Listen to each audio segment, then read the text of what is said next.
ڕژێمی بەشار ئەسەد دوای 2 مانگ لە گەمارۆدان ئاگربەستی شاری دەرعای باشووری سووریای شکاند و شەوی ڕابردووش پەلاماری چڕی بۆ سەر شارەکە دەست پێ کرد.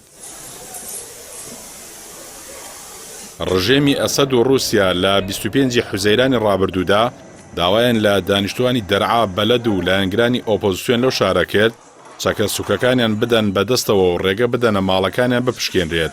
بەڵام ناوەندی ڕێکەوتن لە دەرعا و دانیشتوانی گەڕەکەکە بە پاساوی ئەوەی ئەم داواکاریە پێچەوانەی ڕێکەوتنەکەی تەمموزی 2018 و کە بە نێوەندگیری رووسیا و تەنها بۆ ڕادەستکردنی چەکە قورسەکان لەگەڵ ڕژێمی ئەسەد ئەنجامیاندا بوو، ڕادەستکردنی چەکە سوکەکانیان ڕەت کردەوە.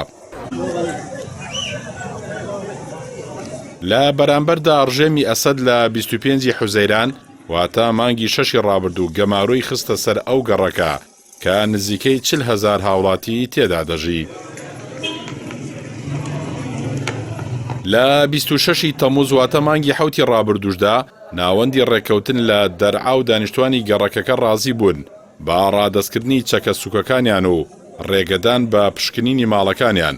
بەڵام ڕژێمی ئەسەد بە مەبەستی بەهێزکردنی پێگەی خۆی لە سەرلەبەیانی ڕۆژی 29 تەمموز واتە مانگی 7 ڕابردوو هێرشی زەمینی بۆ سەر گەڕەکەکە دەست پێ کرد و پڕیشکی ئاڵۆزەکان بۆ ناوچەکانی خۆرەڵات و خۆر ئاوای دەرعا تەشەنەی کرد.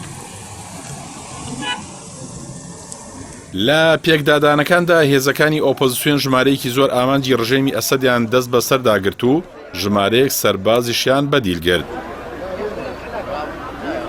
دواتر کۆمیتەی ناوەندی دەرعا لە 1 ئەیلول واتە سەرەتای ئەم مانگەدا بە نێوەندگیری رووسیا لەگەڵ ڕژێمی ئەسەد گەیشتنە ڕێکەوتن بۆ هەڵگرتنی گەمارۆ و ڕاگەاندنی ئاگربەز لە گەڕەکی دەرعا ئەلبەلەد.